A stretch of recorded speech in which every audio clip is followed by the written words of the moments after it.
Khabib, the Eagle, Nurmagomedov! He's the #1 pound-for-pound fighter in the world, and seriously, you have to start putting him up there at GOAT status with, you know.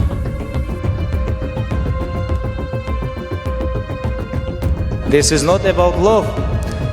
Make him hungry. Make him hungry.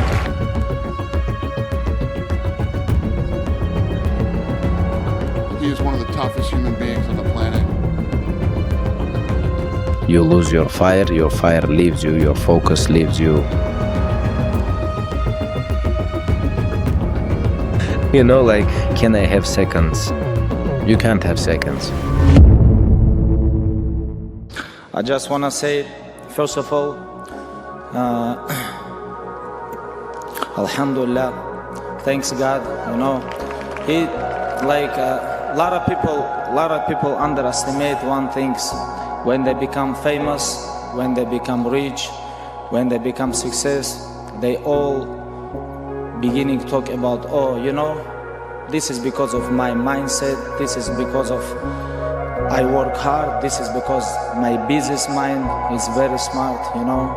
I'm very strong guy, I can handle anything in the world, you know. That's why I become like very successful, you know, for example. They all talk about this.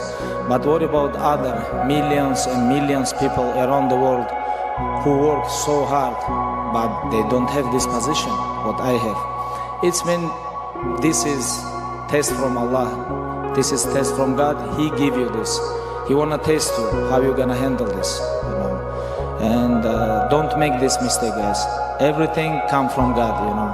Do you ever think about that? That in our lives, if we're lucky, we only get maybe 1 or 2 moments like that, at that absolute peak. Yes, very rarely. It's so rare. What is happiness really? The way I see it is when you experience certain feelings for a very short time.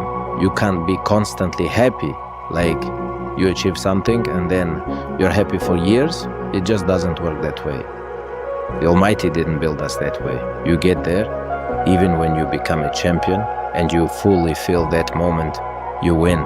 And then you wake up the next morning and that's it? Is that all I worked for? There's nothing more like that. You know, like, can I have seconds? You can't have seconds. It's like in our cafeteria, can I have seconds? So well, you become champion, you win, then you wake up the next day. That's it, your daily routine continues, it doesn't end. You've already got different things going on, different problems, other tasks now, and you're like, it all went by so fast. Then you wake up the next day, pack your bags, head to the airport, fly out, land back home, everyone's celebrating, and just like that, the next day everyone's gone, that's it. Everyone lives their own life. And, well, unfortunately, or at least from my perspective, unfortunately, we never got to see your absolute limit. Were you... Not in fights, no. You've never seen my limit in fights. Last one. First and foremost, it was because I had lost my father. It was hard to pull myself together. Everything piled up at once. My father was gone. And training without my father? Without the person I was doing all of this for, the person I wanted to prove to him that I could become the best. And then the training camp itself, physically I was not in the best shape. I had injury after injury after injury. But mentally speaking, I stayed completely sharp. Well, this is when you got injuries, your mental game can slip a little, or things at home are going bad. All of that impacts a person. 1, 2, 3, 4. All these things affect you. You become, let's say, not sharp. You lose your fire leaves you, your focus leaves you, your head is somewhere else. Even though you are physically there, mentally you are somewhere else. But I always stayed there. I knew it. Like everything what happened last 2 years, this has changed my mind and changed the way I was thinking. You know, it was 3rd July 2020, 2 years ago, almost 2 years ago. After a couple years, it's gonna be 2 years, father is not with me. You know, it's very hard time right now staying here and talk about him. You know, it's very emotional for me. But, and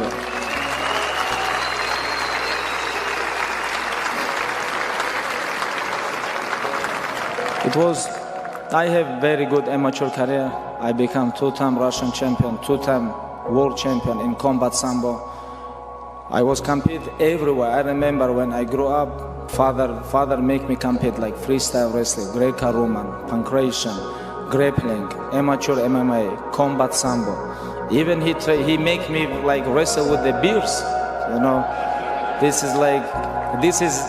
is how he teach me.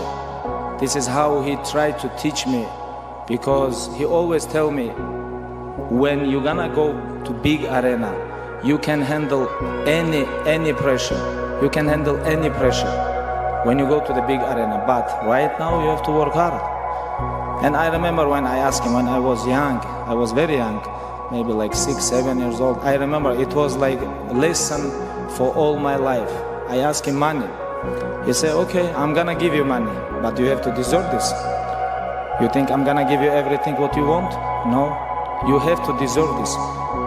You know, it's like, it was very big lesson. Like, even like backstage, I was talking with DC. I know he want his son become world champion, and he wearing like one like gold around his neck. I'm like, DC, you buy this for him? He's like, yes, I love him, but this is not about love. Make him hungry. Make him hungry. But one of the things I heard you say is that the best results are born out of the worst conditions. What can you say about that? Philosophically, is it correct to say that comfort is kind of the enemy for champions?